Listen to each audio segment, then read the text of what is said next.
आजिर video रे मु बतेबी जे self love केमिति करिवे आउ आजिर वीडियो देखिकी आपण इजीली सेल्फ लव करि परिबे।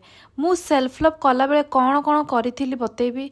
जदि आपण पचारिबे कौन लॉ ऑफ अट्रैक्शन रे सेल्फ लव करिवा जरूरी, मु कहिबी हाँ, कारण आपण जे जे सेल्फ लव करि परिबे नाही लॉ ऑफ अट्रैक्शन को भल भाबरे अप्लाई करि परिबे नाही। देखंतु लॉ ऑफ अट्रैक्शन 24 घंटा काम करिथाय, नो डाउट। जदि आपण सेल्फ लव करि पारु नाहंती ताहले आपणक पई मैनिफेस्ट करिवा डिफिकल्ट होई थाए। कारण सेल्फ लव रो माने केवल डांस करिवा किंबा सेल्फ ग्रूमिंग करिवा किंबा शॉपिंग करिवा नुह। सेल्फ लव रो माने आपण निजको केते वर्दी भाबुछंती, आपण जहा मैनिफेस्ट करिवा को चाहुछंती कोन आपण निजको हकदार भाबुछंती। सेल्फ लव माने होउछि निज सेल्फ वर्थ को बढ़ेबा। मु जेतेबेले सेल्फ लव विषय जानि नथिली मु निजको समस्तंकठू कम आंकुथिली। जे जे मु सेल्फ लव करिवा सिखि न गली मो पई लॉ ऑफ अट्रैक्शन मो हिसाब रे काम कर नथिला। सेल्फ लव करिवा आगरु मु निजरो वैल्यू जानि नथिली आ मु कोन कोन करि परिबी जानि पारि नथिली। मु सेल्फ लव पई 2 मासर क्लास नेथिली। मु सेई 2 मासरे कोन कोन करूथिली आपन को बतेबी। आउ जेमिति मोर 2 मासर क्लास सरिला तापरे सेल्फ लव करिवा छाड़ी देथिली। देखंतु मु आगरु भी बतेछि जे मते एते टेक्निक करिवा पसंद नुह। मु मो एलओए रूटीन को बहुत सिंपल रखे। मते जो टेक्निक करिवा पसंद मु सेई टेक्निक करिथाए। मु केबे निजको कौनसी टेक्निक करिबा पई बाध्य करि न थाए। आपण माने मो वीडियो रे टेक्निक ऊपर कथा करिबा कम सुनिथिबे।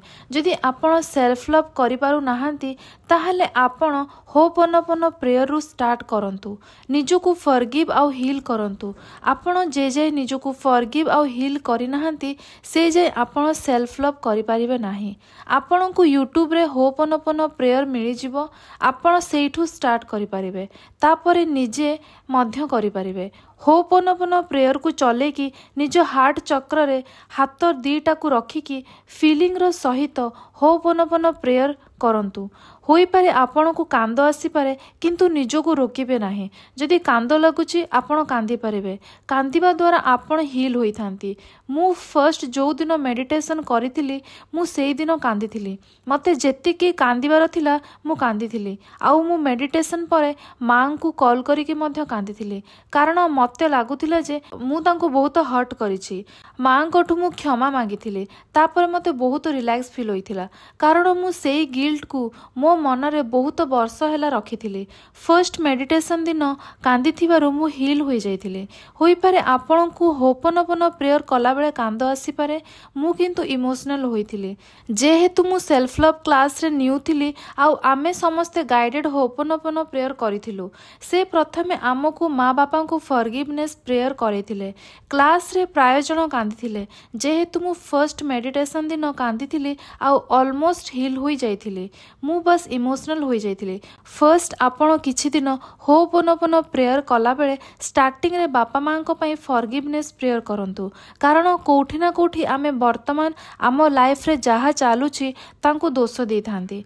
बापा मां को फॉरगिव करिबा निहाती दरकार। से माने जहा भी कले आपणक पई भलो हो किबा मंद तांकर सेतिकी करिबा कैपेसिटी थिला किंबा तांको सेई समय रे ताहा ठीक लागिथिला। जहा भी रीजन थाउ ना कहीं कि आपण तांको फॉरगिव करंतु। नेक्स्ट 30 दिन पई होपनपन प्रेयर डेली करंतु। मेडिटेशन तो निश्चय ही करंतु। नेक्स्ट होछि निज विषय रे पॉजिटिव एस्पेक्ट लेखंतु। माने होछि आपणक भितर कोन भलो क्वालिटी अछि ताकू लेखंतु। स्टार्टिंग रे होई पारे आपण को आपणकर भलो देखा न जीवो। मु फर्स्ट दिन मो विषय रे किछि भलो लेखि पार नथिली। कारण मते लागुथिला जे मो भितर किछि भलो गुण नाही। डेली लेखिबा प्रैक्टिस करिबा द्वारा मते मो भितर भलो देखा देइथिला। फॉर एग्जांपल मु केबे लोकंकर मंद भाबी न थाए। मते नुआ जिनिस सिखिबा पसंद। मते घर सफा सफी डेकोरेशन करिबा पसंद। मोर हैंडराइटिंग बहुत सुंदर। स्कूल रे मोर हैंडराइटिंग रो चर्चा थिला। मते रोसई करिबा पसंद। एमिति आपण छोटरू छोट जिनिस लेखि परिबे निज पई। फर्स्ट 15 दिन आपण को भितरे जहा भलो अछि लेखंतु आउ नेक्स्ट 15 दिन आपण निजकु केमिति देखिबाकु चाहुचंती लेखिपारिबे। नेक्स्ट आपण मिरर टेक्निक करिपारिबे। आपणको आपणकर आखिरे देखिकी निजकु आई लव यू कहिबाकु हबो। निज ना मध्य नै पारिबे। देखंतु मिरर टेक्निक आपणको करिबा डिफिकल्ट लागि पारे कारण मु मध्य डिफिकल्टी रा फेस करिथिली। मु निजकु मिरर रे देखि पारु नथिली माने होची डेली तो एमिति आमे निजकु देखि थाउ मिरर रे किंतु आई कांटेक्ट करिकि देखि न थाउ आउ निजकु आई लव यू कहिबा बाहुरी डिफिकल्ट किंतु दिने दी दिन पर कंफर्टेबल होई जिवे। आपण मिरर रे देखिकि निजकु तारीफ मध्य करि पारिबे। मु निजकु मिरर रे देखिकि मु निजकु तारीफ करूथली जेमिति कि मो आखि चुट्टी आईब्रो लिप्स चीक नाक केते सुंदर। आपण एमिति निजकु तारीफ करंतु। आपण मिरर रे देखिकि कहि पारिबे I am the most beautiful person in the world. मु पूरा विश्वर सबुठु सुंदरी। आपण एमिति कहि पारिबे। आपण निजकु बहुत ध्यानर सहित देखंतु। नेक्स्ट होची सेल्फ लव गीत शुणु। यूट्यूब रे आपण सेल्फ लव सॉन्ग सर्च कले मिल जिवो। आउ गीत को फील र सहित शुणु आउ निजकु से गीत डेडिकेट करंतु। केवल निजकु इमेजिन करंतु आउ अन्य को व्यक्ति को नुह। सेल्फ लव गीत शुणिबा द्वारा मो मनरे मो पई प्रेम बढ़ीगला। आपणको ए जेतिकी प्रोसेस बतेली आपण 30 दिन प्रैक्टिस करंतु देखिबे आपण धीरे धीरे सेल्फ लव करि पारुचंती। आशा करूछि आजिरो वीडियो आपणको किछि सिखिबा को मिलिथिबो। रखुछि धन्यवाद।